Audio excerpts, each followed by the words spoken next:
Hello friends.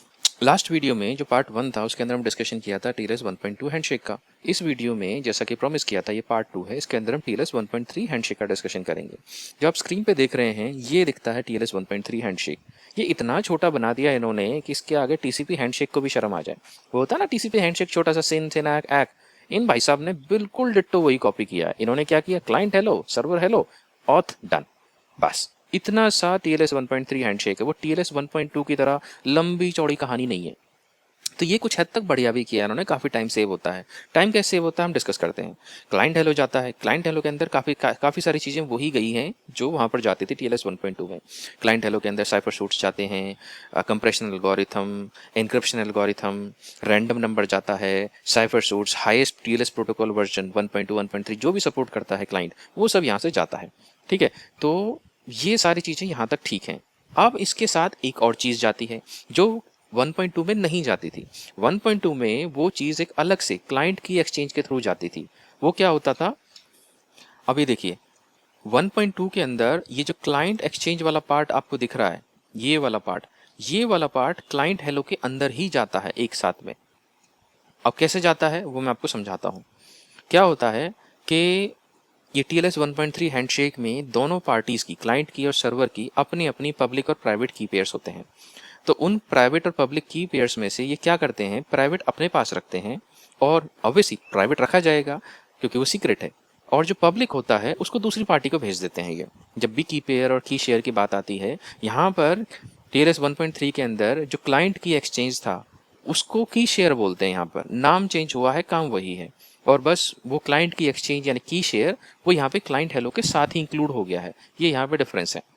अब क्या होता है कि जब वो पब्लिक और प्राइवेट की अपना अपना होता है तो ये पब्लिक की दूसरी पार्टी को भेज देते हैं, प्राइवेट अपने पास रखते हैं। अब ऐसा काम ये क्लाइंट हेलो ने किया। अब ठीक उधर से सर्वर हेलो का जवाब आएगा। ये क्या करेंगे, सर्वर हेलो भी जो जो साइफर सूट इसने भेजा होगा क्लाइंट ने, वो साइफर सूट्स यूज़ कर लेगा। ठीक है ना, उसमें से कौन सा बेटर है उसको यूज़ कर लेगा। और क्या बोलते हैं, कंप्रेशन एल्गोरिथम, एन्क्रिप्शन एल्गोरिथम, जो कुछ जो कहानी चलती थी TLS 1.2 में वो सब ऐसे ही चलेगी यहाँ पे। बस डिफरेंस क्या आएगा, की शेयर वाला। अब की शेयर में क्या होगा, यहाँ पे क्लाइंट ने जो की शेयर भेजा था, यहाँ पे क्लाइंट एज्यूम करता है। एज्यूम क्यों करता है, क्योंकि देखिए जो TLS 1.2 था उसके अंदर बहुत सारे साइफर सूट्स यूज़ होते थे, अप्रोक्सीमेटली 37 साइफर सूट्स यूज़ होते थे, इसलिए वो बहुत ज़्यादा बल्कि था, इसलिए उसकी परफॉर्मेंस भी इतनी अच्छी नहीं थी। 37 साइफर सूट्स में से TLS 1.3 ने क्या किया, जितने भी बेकार साइफर सूट्स थे जो आज की डेट के हिसाब से स्ट्रॉन्ग नहीं हैं, उनको TLS 1.3 से हटा दिया गया। अब 37 में से हटाते हटाते सिर्फ 5 रह गए। कौन से 5 रह गए वो मैं आपको अभी दिखाता हूँ स्क्रीन पे। ये देखिए, आप चाहें तो इसका स्क्रीनशॉट ले सकते हैं। ये वाले साइफर सूट्स सिर्फ 5 रह गए हैं जो आप स्क्रीन पे अभी देख रहे हैं। इन साइफर सोर्स के लिए क्या होता है, क्लाइंट हेलो के अंदर हर किसी का, क्योंकि 5 ही रह जाते हैं, क्लाइंट को पता है कि सर्वर इनमें से ही कोई ना कोई चूज करेगा जो उसको बेटर लगेगा। तो क्लाइंट क्या करता है, इनके अकॉर्डिंग अपना की शेयर भेज देता है। हर किसी के, इन 5 के लिए अपना 5 की शेयर भेज देता है कि अगर सर्वर ने ये चूज किया तो ये की शेयर होगा, वो चूज किया तो वो की शेयर होगा। इस तरीके से क्लाइंट अपना काम कर देता है, अपना की शेयर अपने हिस्से का भेज देता है। की शेयर मतलब पब्लिक की भेज देता है अपने लिए। ठीक है, अब ये की शेयर क्लाइंट हेलो में भेजने से फायदा क्या है, फायदा ये है कि जब सर्वर सेलेक्ट करेगा एक साइफर सूट और TLS वर्जन ये सब कुछ सेलेक्ट कर लेगा, तो देखो क्लाइंट हेलो के अंदर क्लाइंट रैंडम नंबर आया था सर्वर के पास, वो आ गया। सर्वर के पास अपना सर्वर रैंडम नंबर है, सर्वर रैंडम नंबर है तो, और वहां से उसे की शेयर मिल गया, यानी कि क्लाइंट की एक्सचेंज में जो आता था प्री मास्टर सीक्रेट, वो उसे क्लाइंट हेलो में ऑलरेडी मिल गया। अब वो क्या करेगा, जैसा TLS 1.3 में क्लाइंट रैंडम, सर्वर रैंडम और प्री मास्टर सीक्रेट को कंबाइन करके मास्टर सीक्रेट बनाया जाता था, आपको याद होगा, नहीं याद होगा तो आप मेरा पार्ट 1 देख लेना। ठीक उसी तरीके से यहाँ पर भी सर्वर के पास क्लाइंट रैंडम है, सर्वर रैंडम उसका खुद का है, और जो की शेयर है वो क्लाइंट की तरफ से मिल गया। अब इन 3 चीज़ों को कंबाइन करके वो मास्टर सीक्रेट यहीं पे सर्वर हेलो भेजने से पहले ही मास्टर सीक्रेट बना देगा। आप समझ रहे हैं कितना बड़ा डिफरेंस आया है यहाँ पर। वो सर्वर हेलो भेजा भी नहीं है अब तक, उससे पहले ही वो मास्टर सीक्रेट बना देगा अपनी साइड से, वो बना देगा। और उस मास्टर सीक्रेट से जो अगला स्टेप होता था ना, चेन साइफर स्पेक वाला, यहाँ पर मैं आपको दिखाता हूँ। ये वाला जो स्टेप आप स्क्रीन पे देख रहे हैं, चेन साइफर स्पेक और फिनिश्ड वाला, ये वाला पार्ट भी सर्वर हेलो के साथ जाएगा। अब कैसे जाएगा, क्योंकि सर्वर ने सर्वर हेलो के से पहले ही मास्टर सीक्रेट जनरेट कर लिया, और ये जो चेंज साइफर स्पेक मैसेज भेजा जाता था, ये मास्टर सीक्रेट की कॉन्फर्मेशन के लिए भेजा जाता था कि मास्टर सीक्रेट हो जाए। तो सर्वर ने मास्टर सीक्रेट जनरेट कर लिया। अब वो क्या करेगा, अपनी तरफ से ये चेंज साइफर स्पेक का मैसेज भेज देगा कि मैंने ये पोर्शन एनक्रिप्ट कर दिया है, ये जो भी मैं कम्युनिकेशन है। और हाँ, एक चीज़ आप ध्यान रखिए, TLS 1.3 के अंदर सर्वर हेलो के बाद जो भी कुछ भेजा जाएगा वो सारा एनक्रिप्टेड होगा। अब यहाँ पर क्योंकि मास्टर सीक्रेट जनरेट हो चुका है ऑलरेडी, मास्टर सीक्रेट की हेल्प लेके ये यहाँ पे चेंज साइफर स्पेक भेजेगा। तो मास्टर सीक्रेट बनाने के बाद ये यहाँ पर एक एनक्रिप्टेड मैसेज भेजेगा और उसके साथ साथ ये फिनिश्ड भी भेज देगा। सारे काम यहीं सर्वर हेलो में कर देगा। ठीक है, तो अब क्या करना है, क्लाइंट को इसको डिक्रिप्ट करना है, चेंज साइफर स्पेक को भी और फिनिश्ड को भी। अब क्लाइंट कैसे करेगा, क्लाइंट करेगा क्योंकि अब देखिए, अब सर्वर हेलो में सर्वर ने क्या क्या भेजा। सर्वर ने सबसे पहले जो साइफर सूट्स जो उसने भेजे थे क्लाइंट ने, उनमें से उन 5 में से कोई एक उसने सिलेक्ट कर लिया जो उसके हिसाब से बेस्ट था, सिक्योर था, वो भी सपोर्ट करता है, वो सिलेक्ट कर लिया। उसके बाद जो TLS वर्जन्स जो क्लाइंट ने भेजे थे, उनमें से जो हाईएस्ट था और कॉमन था दोनों क्लाइंट और सर्वर के बीच में, वो सर्वर ने सिलेक्ट कर लिए। ठीक है, उसके बाद सर्वर ने अपनी तरफ से सर्वर रैंडम नंबर भेजा। अरे भाई, सर्वर ने ही तो मास्टर सीक्रेट जनरेट किया, अभी तक क्लाइंट को तो करना बाकी है ना, तो इसीलिए इस क्लाइंट को भी चाहिए वो रैंडम नंबर। ठीक है, वो रैंडम नंबर भेजा उसने, सर्वर ने अपना की शेयर भेज दिया, मतलब अपनी पब्लिक की उसने भेज दी उसको क्लाइंट को कि भाई तू भी जाके अपना मास्टर सीक्रेट क्रिएट कर ले, मेरे पास तो है ऑलरेडी। ठीक है, तो अब क्या हुआ, यहाँ से सर्वर रैंडम गया, यहाँ से की शेयर चला गया, यही 2 चीज़ चाहिए थी क्लाइंट को। अब यहाँ से और अपना सर्टिफिकेट भी भेज दिया सर्वर ने।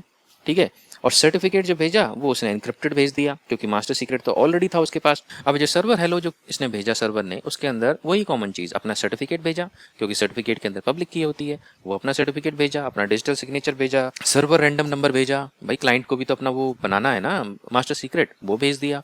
वो भेजने के बाद अपना जो साइफर सूट उसने चूज़ किया था वो भेज दिया। ये सब भेजने के बाद उसने, क्योंकि उसके पास ऑलरेडी मास्टर सीक्रेट था, उसने अपना फिनिश्ड मैसेज भी भेज दिया, यानी कि एनक्रिप्टेड मैसेज भेज दिया कि इस एक्सपेक्टेशन में कि क्लाइंट जब मास्टर सीक्रेट क्रिएट कर लेगा तो वो इस एनक्रिप्टेड मैसेज को डिक्रिप्ट करेगा और तब हम एक दूसरे को समझ पाएंगे कि हमारे दोनों के पास कॉमन मास्टर सीक्रेट है, यानी कि सिमेट्रिक एनक्रिप्शन। ठीक है, यहाँ तक हो गया। अब क्या होगा, अब क्लाइंट की बारी आई। क्लाइंट के पास अब क्या है, अपना खुद का रैंडम नंबर है, जिसे हम क्लाइंट रैंडम नंबर बोलते हैं। उसके पास सर्वर ने सर्वर हेलो के थ्रू अपना पब्लिक की भेज दिया, जिसे सर्वर का की शेयर बोला जाता है। ठीक है, वो भेज दिया। अब की शेयर मिल गया और सर्वर का रैंडम नंबर मिल गया, तीनों चीजें हो गई, क्लाइंट रैंडम, सर्वर रैंडम और की शेयर।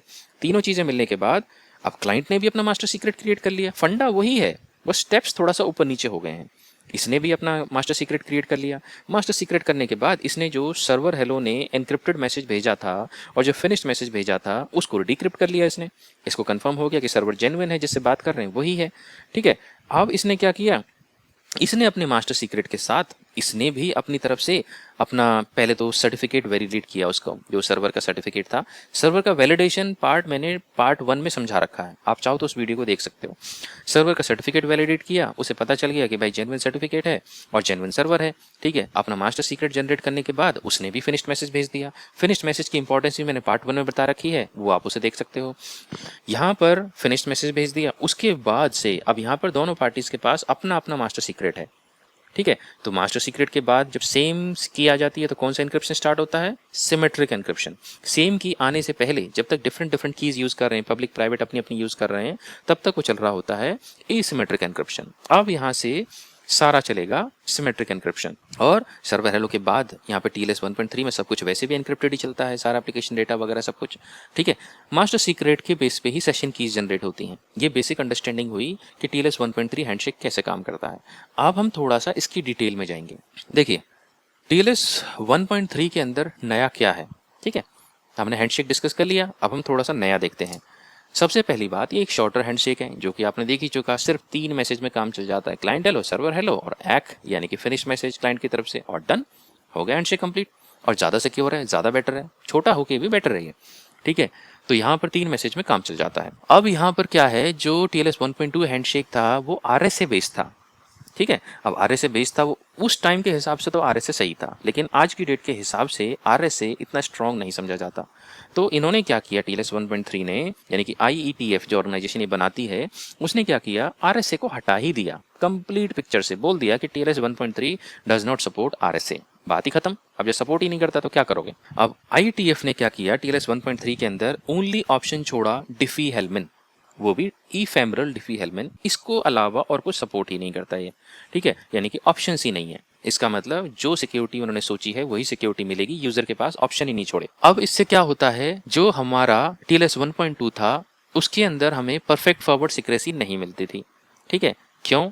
क्योंकि पहली बात RS इतना सिक्योर नहीं था, दूसरी बात वहाँ पर सेम की पेयर यूज होता था, मतलब वहाँ पे क्लाइंट का अलग सर्वर का अलग हम यूज़ नहीं करते थे। आपको अगर ध्यान हो तो TLS 1.2 के अंदर हम सिर्फ सर्वर की पब्लिक की जो उसके सर्टिफिकेट के साथ भेजी गई थी हम उसका यूज़ करते थे, उसी से एनक्रिप्ट करके प्री मास्टर सीक्रेट उधर भेज देते थे। अब आपको इनमें से जो मैं बातें डिस्कस कर रहा हूँ ये सब बातें तब समझ में आएंगी जब आप पार्ट 1 देख लोगे इसका, तो प्लीज उसको ध्यान से देख लेना, ये सब उससे रिलेटेड है। मैं जानबूझ के इन चीजों को रिपीट नहीं कर रहा हूँ, एक पार्ट ऑलरेडी बन चुका है, इधर रिपीट करने से क्या फायदा। अब यहाँ पर support for zero RTT resumption, अब ये क्या चीज है, जीरो राउंड ट्रिप टाइम। अब राउंड ट्रिप टाइम कैसे है, अब देखो यहाँ पर जो ये क्लाइंट हेलो से सर्वर हेलो गया और सर्वर हेलो से वापस क्लाइंट की तरफ आया, ये हो गया एक राउंड ट्रिप टाइम, ठीक है।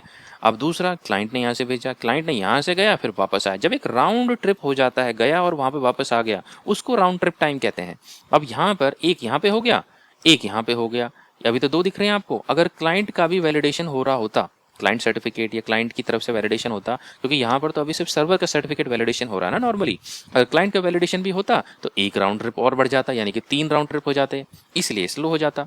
अब यहाँ पर नए वाले हैंडशेक में इन्होंने क्या किया, राउंड ट्रिप कम ही कर दिया, एक क्लाइंट हेलो जाएगा, एक सर्वर हेलो आएगा, बात खत्म, ठीक है। अब यहाँ पर रिजम्पशन की बात हो रही है, आप देखिए स्क्रीन पे third point, support for zero RTT resumption. अब इसमें क्या होता है, अब मान लीजिए आपने ये क्लाइंट ने कोई वेबसाइट पहले एक्सेस करी थी, अब उस वेबसाइट को दोबारा एक्सेस करना चाहता है, तो TLS 1.2 के केस में क्या होता था कि अगर थोड़ा सा गैप हो जाता था तो वो आउट हो जाता था, ठीक है। उसके लिए सेशन ID लाओ और फिर क्लाइंट हेलो के अंदर सेशन ID बताओ, वो सब कहानी होती थी, मतलब पूरा हैंडशेक फिर से चलता था। यहाँ पर इन्होंने ऐसा फंडा नहीं छोड़ा, यहाँ पर इसको रिज्यूम करना बड़ा आसान है।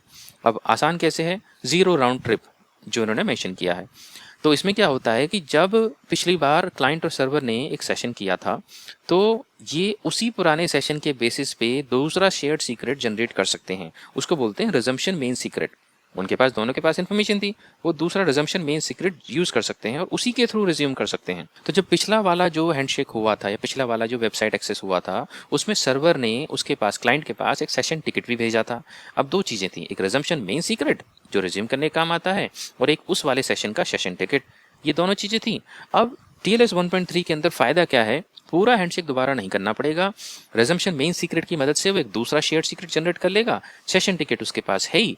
तो क्लाइंट क्या करेगा, इस रिजम्पशन मेन सीक्रेट यानी इसके बेसिस पे जो नया शेयर सीक्रेट जनरेट किया है उस शेयर सीक्रेट से एक डेटा इनक्रिप्ट करेगा और सर्वर के पास भेज देगा अपने फर्स्ट मैसेज के अंदर ही।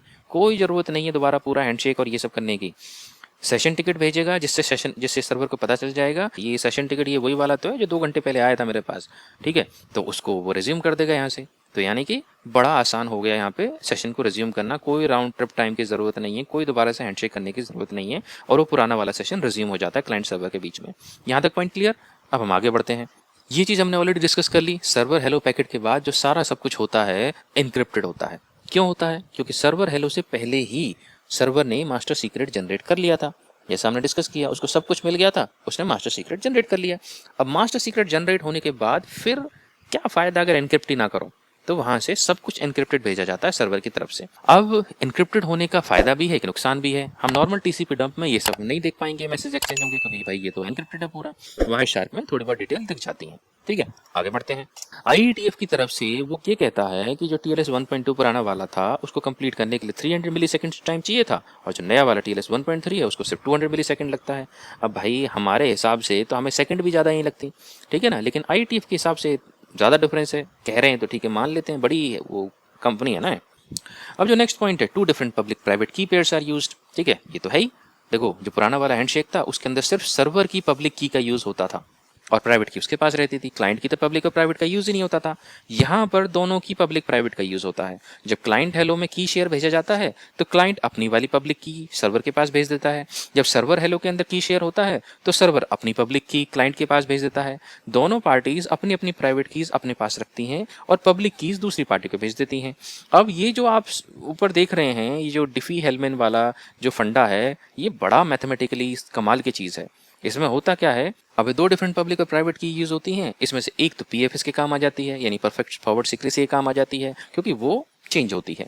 ठीक है भाई, हर सेशन के लिए अलग अलग पब्लिक प्राइवेट की जनरेट होती हैं दोनों तरफ से, क्लाइंट की भी और सर्वर की भी। तो वो जो फर्स्ट होगी पीएफएस के लिए, पीएफएस कैसे, परफेक्ट फॉरवर्ड सीक्रेसी, मतलब आगे चल के भी इसके लीक होने के चांसेस बहुत कम हैं, मतलब कुछ साल बाद भी या कुछ टाइम बाद भी। क्यों? क्योंकि हर सेशन के लिए तो वो की चेंज हो जाती है भाई। ये पब्लिक प्राइवेट की पेयर जो होता है, क्लाइंट और सर्वर हर सेशन के लिए ऑन द स्पॉट नया बनाते हैं। ठीक है, अब दूसरा जो है ऑथेंटिकेशन के लिए। ऑथेंटिकेशन किस चीज़ की? वो जो सर्वर सर्टिफिकेट वैलिडेशन वाला पार्ट होता है ना, सर्वर के साथ जो पब्लिक की भेजी जाती है, वो सर्टिफिकेट वाली वो सेम रहती है। इसका मतलब दो तरह की पब्लिक प्राइवेट कीज होती हैं, एक तो जो initial client hello server hello में होती है, एक सिर्फ सर्टिफिकेट वैलिडेशन और ऑथेंटिकेशन पार्ट के लिए यूज होती है।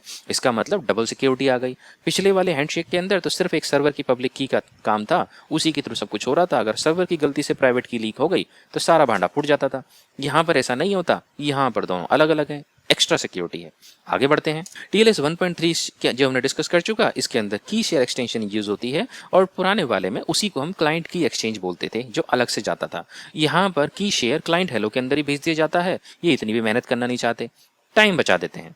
ये जो आप स्क्रीन पे देख रहे हैं लास्ट वाला पॉइंट, इसे बोलते हैं एलिप्टिक कर्व डिफी-हेलमैन की एग्रीमेंट प्रोटोकॉल। अब इसमें बड़ी कमाल की चीज़ है, ये मैथमेटिकली इतना स्मार्टली बनाया गया है कि क्या बताऊं। ठीक है, अब इसमें क्या होता है कि जैसे क्लाइंट हेलो में क्लाइंट ने अपनी पब्लिक की भेजी, सर्वर हेलो ने सर्वर ने अपनी पब्लिक की भेजी, दोनों के पास चली गई। अब इसमें इतना स्मार्टली प्ले करा गया है, क्लाइंट के पास जो अपनी प्राइवेट की बची वो, और जो सर्वर की पब्लिक की है वो, और रैंडम नंबर, इन तीनों को मिलाकर, इन तीनों को एलिप्टिक कर्व डिफी-हेलमैन की एग्रीमेंट प्रोटोकॉल के अंदर डालते ही वही आउटपुट आएगा क्लाइंट के पास, एग्जैक्टली सेम। जो दूसरी साइड पे सर्वर क्या करेगा, अपनी पब्लिक की अपनी प्राइवेट की डाले, क्योंकि सर्वर के पास तो प्राइवेट की है, तो सर्वर की अपनी प्राइवेट की डालेगा, क्लाइंट के पास से जो पब्लिक की क्लाइंट हेलो में आई थी वो डालेगा, और रैंडम नंबर डालेगा। इन तीनों को एलिप्टिक कर्व डिफी-हेलमैन की एग्रीमेंट प्रोटोकॉल में डालते ही उसके पास भी डिट्टो सेम सेशन की जनरेट होगी जो यहाँ पे जनरेट हुई थी। ये इतना स्मार्टली प्ले करता है, दोनों साइड में बिना भेजे ही काम चल जाता है। ठीक है, अब आप समझ गए, आगे बढ़ते हैं। अब देखिए, ये है क्लाइंट हेलो। क्लाइंट हेलो में आपको नॉर्मली सारी चीज़ें दिख रही होंगी, वही सब चीज़ है, कुछ नया नहीं है। ये देखिए, जो फर्स्ट में आपको दिख रहा है ये सर्वर नेम वाला, ये है SNI, सर्वर नेम इंडिकेशन। ये मेरी एक वीडियो है डिटेल्ड, हिंदी इंग्लिश दोनों में बनाई हुई है, जिसमें आपको अच्छा लगता हो जाकर देख लो, बड़े काम की चीज़ है, ये इंटरव्यूज में बहुत पूछी जाती है। अब यहाँ पे जो की शेयर देख रहे हो, यही नई चीज़ है, बाकी सारा तो पुराना है। ये की शेयर वही हमने डिस्कस किया कि अपनी पब्लिक की भेजते हैं। अब यहाँ पर जो एंट्री आप देख रहे हो, ये ग्रुप वाली एंट्री, ग्रुप के अंदर आपको दिख रहा है X, ये X25519, एक्चुअली में यही X को एलिप्टिक कर्व बोलते हैं, यानी कि डिफी-हेलमैन में जो एलिप्टिक कर्व वाला फॉर्मेट है उसकी आइडेंटिफिकेशन इसी X से होती है। तो X देखकर पता चल जाता है कि हमने एलिप्टिक कर्व यूज करा हुआ है। अब ये देखिए क्लाइंट हेलो का दूसरा कैप्चर है, इसमें देखिए आपको दिख रहा है स्टार्टिंग में ये एक हैंडशेक प्रोटोकॉल है। अगर देखो TLS हैंडशेक जो होता है उसके अंदर दो टाइप के प्रोटोकॉल आते हैं, एक हैंडशेक प्रोटोकॉल आता है, एक रिकॉर्ड प्रोटोकॉल आता है। ये आप देख रहे हैं, ये हैंडशेक प्रोटोकॉल है, और ये जो नीचे दिख रहा है ये वाला पार्ट, ये रिकॉर्डेड प्रोटोकॉल में आ जाता है। ठीक है, अब आता कैसे है मैं आपको दिखाता हूँ। क्या होता है यहाँ पे देखो, आप TLS 1.2 हैंडशेक आपको दिख रहा है, आप सोचोगे 1.2 भेज रहा है, नहीं भाई 1.2 नहीं है। आप अगर दूसरी जगह देखोगे तो आपको क्या करना है, हमेशा इस चीज़ का ध्यान रखिए कि TLS 1.3 की RFC के अकॉर्डिंग चाहे आपको किसी जगह भी कितने भी TLS वर्जन दिख जाएं, कहीं भी कुछ भी पड़ा हो, आपको सब कुछ इग्नोर करना है। आपको सिर्फ वो एक्सटेंशन देखनी है जहां पर ये सपोर्टेड वर्जन लिखा होगा। जो सपोर्टेड वर्जन है उसके अंदर जो हाईएस्ट सपोर्टेड है, हम सिर्फ उसको कंसिडर करते हैं, हम बाकी सब कुछ इग्नोर कर देते हैं। मैं आपको ये डिटेल में क्यों बता रहा हूँ, क्योंकि ये इंटरव्यू में बड़ा क्वेश्चन पूछा जाता है। क्वेश्चन क्या होता है, वो बोलते हैं कि TLS के हैंडशेक प्रोटोकॉल में एक TLS वर्जन दिख रहा है, जैसे यहाँ पे आपको TLS 1.2 दिख रहा है, वो बोलते हैं कि एक जगह TLS 1.2 दिख रहा है, एक जगह TLS 1.3 दिख रहा है, कहीं और पे TLS 1.2 दिख रहा है, 1.1 दिख रहा है, 1.0 दिख रहा है, कुछ भी दिख रहा है। तो बोलते हैं कि ऐसा अलग अलग है क्यों, और हम आगे कौन से वाले टीएलएस वर्जन से प्रोसीड करेंगे।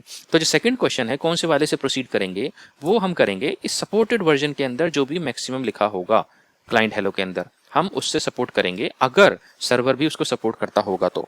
यानी कि जो नेगोशिएशन होगा वो सपोर्टेड वर्जन के अंदर जो जितने भी लिखे होंगे उनके बेसिस पे जो सर्वर सेलेक्ट करेगा उसमें से होगा। हम सिर्फ सपोर्टेड वर्जन को कंसिडर करेंगे, हम बाकी सब इग्नोर कर देंगे। ठीक है। अब क्वेश्चन जो फर्स्ट वाला पूछा था कि ये भेजा क्यों जाता है, भेजा इसलिए जाता है क्योंकि बैकवर्ड कंपैटिबिलिटी की वजह से। ठीक है, क्योंकि अभी भी ये TLS 1.3 पूरी तरह से इम्प्लीमेंट नहीं हुआ है, मतलब यूज़ नहीं होता है हर जगह। अभी भी ऐसे बुढ़े बुढ़े से ब्राउज़र्स और सर्वर्स हैं जो बेचारे अभी भी TLS 1.2 यूज़ कर रहे हैं, वो TLS 1.3 पे आए ही नहीं, तो इस वजह से उनकी भी इज्जत रखनी पड़ती है। अब इसीलिए TLS 1.2 भी भेजा जाता है, 1.3 भी भेजा जाता है। अब आपको समझ में आ गया, कोई ये क्वेश्चन पूछे तो बता देना, ये रिकॉर्ड लेयर, रिकॉर्ड प्रोटोकॉल और हैंडशेक प्रोटोकॉल में मत फंस जाना। सिर्फ सपोर्टेड वर्जन यहाँ पे सपोर्ट होता है, हम सिर्फ उसी को कंसिडर करते हैं, बाकी सब कुछ इग्नोर कर देते हैं। ठीक है, आगे बढ़ते हैं। ये आपको दिख रहा है सर्वर हेलो।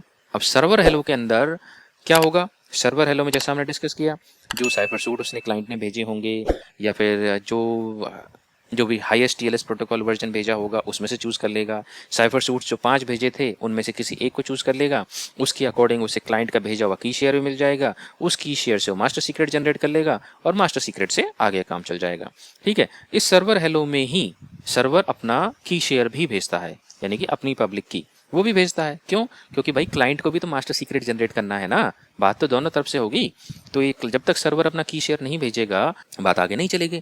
ठीक है, तो यहाँ पर सर्वर रैंडम नंबर ही भेजेगा, अपना की शेयर भी भेजेगा, सर्टिफिकेट भेजता है, जो सब हमने डिस्कस कर रखा है। उसके बाद सर्टिफिकेट वैलिडेशन भी होता है क्लाइंट की तरफ से, सारी चीज़ें वही हैं। बस आपको ये समझना है कि डिफरेंसेस कहाँ पर हैं। बाकी सारी चीज़ें वैसी चल रही हैं जैसा TLS 1.2 में चलती थी, बस इनको कंबाइन कर दिया गया है, ग्रुप अलग कर दिया गया है। ठीक है, आगे बढ़ते हैं। यहाँ पे ये देखिए, ये चेन साइफर स्पेक जो भेजा जा रहा है इसके अंदर, ये आप सोचेंगे ये क्यों भेजा जा रहा है, और इसके अंदर चेन साइफर स्पेक में वर्जन भी लिखा है TLS 1.2। ये इसलिए भेजा जाता है कि अगर बाई चांस क्लाइंट ना सपोर्ट कर पाए TLS 1.3 को, तो एटलीस्ट बैकवर्ड कंपेटेबिलिटी तो हो जाए, उसके हिसाब से आगे चल लेंगे, कहीं तो बात बढ़े। ठीक है, तो इसलिए भेजा जाता है। आगे बढ़ते हैं। ये क्वेश्चन हमने ऑलरेडी डिस्कस कर लिया है। TLS हैंडशेक प्रोटोकॉल में और रिकॉर्ड लेयर में ये जो अलग अलग वर्जन्स दिखते हैं, ये सब इन्हीं के बारे में। देखो, रिकॉर्ड लेयर में 1.2 दिख रहा है, यहाँ 1.2 दिख रहा है, यहाँ 1.2 दिख रहा है। ये एक तरह का वो है, ये तुक्केबाजी की बात है कि यहाँ कॉमन दिख रहा है, कई बार यहीं पे सब में अलग अलग दिखता है। ठीक है, लेकिन हमें कौन सा सिलेक्ट करना है, हमें वो सिलेक्ट करना है जो ये सपोर्टेड वर्जन के अंदर चलता है। ये सपोर्टेड वर्जन के अंदर कौन सा है, TLS 1.3। हमें ये बाकी सब इग्नोर करना है, हम नहीं देखेंगे, हम सिर्फ इसके अंदर देखेंगे और इसके हिसाब से आगे चलेंगे। ठीक है, ये सर्वर हेलो के अंदर इसने अपना की शेयर भेजा है, की शेयर वही एलिप्टिक कर्व के अकॉर्डिंग उसने अपना भेजा कि भाई इसके अंदर अपना क्लाइंट हेलो और सर्वर हेलो कंबाइन करके वो अपना मास्टर सीक्रेट आप भी बना लेना, क्लाइंट से कहता है ये। ठीक है, इस तरह करके ये की शेयर एंट्री दिखता है, थोड़ा सा बड़े साइज में आप देख लो, इस तरह दिखता है। की शेयर के अंदर बेसिकली कोई पूछे की शेयर में क्या भेजा जाता है, तो क्लाइंट की एक्सचेंज होता है, इसमें की शेयर में अपनी पब्लिक की भेजी जाती है जो की पेयर के थ्रू बनाई गई थी। हर सेशन के अलग अलग होती है ना, तो उस पर्टिकुलर के लिए जो पब्लिक की बनाई गई थी, आई थी पब्लिक प्राइवेट की से, वो पब्लिक की भेज दी जाती की शेयर में। ठीक है, जिससे कि क्लाइंट अपना आगे का स्टेप कर सके। अब क्या हुआ, देखो सर्वर ने तो मास्टर सीक्रेट जनरेट कर लिया था, वो जनरेट करने के बाद उसने अपना ये एनक्रिप्टेड मैसेज भेजा और फिनिश्ड भेजा, तो सर्वर की तरफ से डन हो गया। अब क्लाइंट को भी अपना करना है। क्लाइंट क्या करेगा, कुछ भेजने से पहले क्लाइंट रैंडम का, सर्वर रैंडम का, और जो सर्वर ने अपना की शेयर भेजा है उसको कंबाइन करके उन तीनों चीज़ों को एलिप्टिक कर्व डिफी-हेलमैन की एग्रीमेंट प्रोटोकॉल में डालेगा। वो इस प्रोटोकॉल का जो आउटपुट होगा वो एक मास्टर सीक्रेट होगा। इसी प्रोटोकॉल के अंदर सर्वर ने जब ये तीनों चीज़ें डाली थी तो इसके थ्रू उसे भी मास्टर सीक्रेट मिला था। यहाँ भी सेम चीज़ है और दोनों साइड में exact same master secret generate हो गया। मास्टर सीक्रेट जनरेट होने के बाद जो सर्वर ने काम किया था उसने भी एक एनक्रिप्टेड मैसेज भेजा था, क्लाइंट भी एक एनक्रिप्टेड मैसेज भेजेगा। सर्वर ने भी एक फिनिश्ड मैसेज भेजा था, क्लाइंट भी अपना फिनिश्ड मैसेज भेजेगा। ये देखिए, ठीक है, तो यहाँ पर इसने भेज दिया कि ये एनक्रिप्टेड है चेन साइफर स्पेक के थ्रू, और इसको ये मास्टर सीक्रेट से एनक्रिप्टेड है और सर्वर वो डिक्रिप्टेड। तो दोनों पार्टीज को कंफर्म हो जाएगा कि हम करेक्ट उससे काम कर रहे हैं, दोनों के पास सेम मास्टर सीक्रेट है और दोनों साइड्स जेन्युइन है। ठीक है, अभी कुछ इंपॉर्टेंट चीज़ें उन जिज्ञासु भाइयों के लिए जो थोड़ा सा एडवांस देखना चाहते हैं। इसमें क्या है कि जो आप स्क्रीन पे देख रहे हैं 5 डिफरेंट साइफर सूट्स, कई बार क्या होता है आप पैकेट कैप्चर लेंगे TLS 1.3 वाला, उसमें आपको 5 की जगह पर 17-18 साइफर सूट्स भी दिख सकते हैं। तो आप ये मत बोलना कि हमें गलत बताया गया, 5 की जगह यहाँ पे 17-18 दिख रहे हैं। एक्चुअली में होता क्या है कि ये बैकवर्ड कंपैटिबिलिटी के लिए रखे जाते हैं। कई बार ये जो क्लाइंट्स होते हैं ये स्टार्टिंग में तो बात हो जाती है लेकिन ये इतना सपोर्ट नहीं कर पाते। तो उस केस में क्या होता है, एटलीस्ट उन पुराने साइफर सूट्स का यूज़ करके बैकवर्ड कंपैटिबिलिटी TLS 1.2 के ऊपर कुछ तो काम हो, एटलीस्ट वेबसाइट तो एक्सेस हो। अब ये ना हो कि TLS 1.3 के भरोसे हम बैठ गए और वेबसाइट एक्सेस ही नहीं हो पा रही। तो बैकवर्ड कंपैटिबिलिटी रखना बहुत ज़रूरी हो जाता है। ये तो एक पॉइंट हो गया। अब ये देखिए, ये जो आपको साइफर सूट्स दिख रहे हैं, ठीक है, इसमें इनको रीड कैसे करते हैं और इनका इंपॉर्टेंस क्या है। अब देखिए यहाँ पे लिखा है TLS_AES 128 GCM SHA-256। जो भी साइफर सूट्स बनता है ना, ये यहाँ पे TLS के अंदर, TLS 1.3 के अंदर ये किस तरह के साइफर सूट्स यूज़ करता है। ये यूज़ करता है AEAD, authenticated encryption with associated data. ये इस तरह के साइफर सूट यूज़ करता है फॉर सिमेट्रिक की साइफर्स के लिए। अब इसमें क्या होता है, जो CIA होता है, कॉन्फिडेंशियलिटी, इंटीग्रिटी और ऑथेंटिकेटी, ये एक साथ मिल जाता है। अब इसमें जो आप फर्स्ट पार्ट देख रहे हो TLS तो ठीक है क्योंकि TLS ही चल रहा है। ये जो फर्स्ट पार्ट आप देख रहे हो जिसमें लिखा है AES_128, अब ये क्या चीज़ है, ये जो फर्स्ट पार्ट है इसको हम बोलते हैं AEAD बेस्ड साइफर मोड। यानी कि साइफर मोड कौन सा यूज़ हो रहा है, तो साइफर मोड हो रहा है AES 128 GSM, ठीक है। अब इसके अंदर जो सेकंड पार्ट है उसको हम बोलते हैं हैश फंक्शन, यानी कि HKDF, hash HMAC of the key derivation functions. यानी कि अब इसमें जो हैश कौन सा यूज हो रहा है, हैश हो रहा है SHA-256। यानी कि एक साइफर सूट में ये दोनों चीजें कंबाइंड होती हैं। पहला साइफर मोड कौन सा है, दूसरा हैश कौन सा यूज हो रहा है, हैश फंक्शन कौन सा यूज हो रहा है, इन दोनों कंबाइंड करके एक साइफर सूट बनता है। यहाँ तक क्लियर। ये जो रैंडम नंबर यूज होता है इसका सिग्निफिकेंस मैंने अपने पार्ट 1 में बता चुका था, लेकिन फिर भी एक रिपीट कर देता हूँ। Random number is used to stop the replay attacks. मतलब कि अगर कोई उस पैकेट को दोबारा भेजना चाहेगा तो बाकी सब चीज़ तो मैच हो जाएंगी, लेकिन ये रैंडम नंबर कभी मैच नहीं होगा। मैच नहीं होगा तो सर्वर को पता चल जाएगा कि ये डुप्लीकेट और फ्रॉड पैकेट है, वो उसको रिजेक्ट मार देगा। तो ये रैंडम नंबर का होता है, वंस इन अ टाइम ये जनरेट होता है। एक बार जनरेट होने के बाद ये दोबारा कभी सेम जनरेट नहीं हो सकता, ये हमेशा रैंडमली एक डिफरेंट नंबर जनरेट होता है। इससे सिक्योरिटी काफ़ी ज़्यादा बढ़ जाती है, इसीलिए इसे क्रिप्टोग्राफी में यूज़ किया जाता है। अब कोई आपसे इंटरव्यू में पूछने बैठ जाए साइफर सूट्स तो ठीक है, पर ये साइफर सूट्स करते क्या हैं, इनका काम क्या है। देखो, साइफर सूट्स एनक्रिप्शन के लिए काम आते हैं और ऑथेंटिकेट करने के काम आते हैं, ठीक है। उससे कनेक्शन की सिक्योरिटी इंक्रीज होती है। जितना ज़्यादा स्ट्रॉन्ग साइफर सूट होता है उतना सिक्योर कनेक्शन होता है। तो ये आंसर है, आप किसी को भी बता सकते हैं। अब देखिए यहाँ पे एक बड़ा इंपॉर्टेंट कॉन्सेप्ट आता है, उसे बोलते हैं हेलो रिक्वेस्ट रीट्राई। ये सर्वर की तरफ से भेजा जाता है। कब भेजा जाता है, देखिए क्लाइंट हेलो हुआ, क्लाइंट हेलो में कुछ चीज़ें भेजी गई क्लाइंट की तरफ से। अब अगर सर्वर इतना एडवांस नहीं है, server can not meet the client expectation. कई बार ऐसा होता है कि सर्वर भी बुड्ढे होते हैं, वो अपडेटेड नहीं होते टाइम के हिसाब से, और हमारे क्लाइंट अपडेटेड होते हैं। क्लाइंट मतलब ब्राउज़र, ये अपडेटेड होते हैं। तो उस केस में क्या होता है, सर्वर को अगर कनेक्शन करना है स्टिल, तो उसमें क्या करता है, वो एक रीट्राई हेलो रिक्वेस्ट भेजता है, ठीक है। उसका मतलब क्या होता है कि भाई, कि क्लाइंट भाई जितने तुम एडवांस हो इतना मैं एडवांस नहीं हूँ, कुछ ठीक ठाक लगा लो, कुछ कम में बात कर लें तो बताओ। इस रीट्राई हेलो रिक्वेस्ट का एक्चुअल मतलब ये होता है। तो 1.3 मेरे बस की नहीं है, TLS 1.2 में बात करके देखें, अगर वो हो जाए तो ये रीट्राई हेलो रिक्वेस्ट होता है। तो अगर कोई आपसे पूछता है इंटरव्यू में कि हेलो रिक्वेस्ट रीट्राई क्या होता है, सर्वर क्यों भेजता है, वो इसलिए भेजता है because it is not able to meet the clients expectation. तो इसीलिए वो कुछ ऑल्टरनेट मेथड ट्राई कर रहा है to form a secure connection. अगर TLS 1.3 नहीं हो पा रहा या कोई साइफर सूट्स में किससे प्रॉब्लम है, तो वो कुछ ऑल्टरनेट देखता है कि इसकी जगह ये वाला साइफर सूट यूज़ कर लें, मेरे पास ये है, इसकी जगह ये वाला वर्जन यूज़ कर लें, मेरे पास ये चीज़ है। ये नेगोशिएशन जो होती है, ये अगर ज़रूरत पड़ती है, मतलब ओरिजिनल से काम नहीं चल पाता है, तो रीट्राई हेलो रिक्वेस्ट के अंदर ये भेज दी जाती है। इससे भी हो जाता है कनेक्शन सिक्योर। तो गाइस, TLS 1.3 में आज के लिए इतना ही। उम्मीद आपको वीडियो पसंद आई होगी और मैंने इन्फॉर्मेशन देने की काफ़ी कुछ कोशिश करी है। अगर आपको कुछ और जानना है, इसमें कुछ और डिटेल में जानना चाहते हैं, तो आप मुझे कमेंट में बताइए। अगर मुझे ठीक लगेगा तो मैं उसके ऊपर एक और वीडियो बनाऊंगा, और अगर कमेंट में रिस्पांस से काम चल जाता है तो मैं आपका रिस्पांस कर दूंगा। कैसे भी करके देखिए, मेरा पर्पस सिर्फ इतना है कि आपके नॉलेज में कहीं कोई कमी ना रह जाए। और आप लोगों से बस मेरी एक रिक्वेस्ट है कि गाइस, थोड़ा कंजूसी मत किया करो यार। नया चैनल है, थोड़ा मोटिवेट कर दो, कुछ लाइक सब्सक्राइब शेयर वगैरह कुछ तो कर दो, जिससे कि थोड़ा हमें मोटिवेशन मिले, नई नई चीज़ें नए नए टॉपिक्स और डिटेल में और बनाने का मिले। नहीं, चैनल को और क्या चाहिए यार, आपसे मोटिवेशन चाहिए। और इसमें कोई चार्ज नहीं लगता, आप पे क्लिक करने में, सब्सक्राइब पे, लाइक पे, कमेंट करने में कोई चार्ज थोड़ी लगता है। कर दिया करो यार, क्यों कंजूसी करते हो। कोई नहीं, ठीक है, मिलते हैं फिर अगले वीडियो में आपसे। तब तक के लिए thank you so much, you have a great day.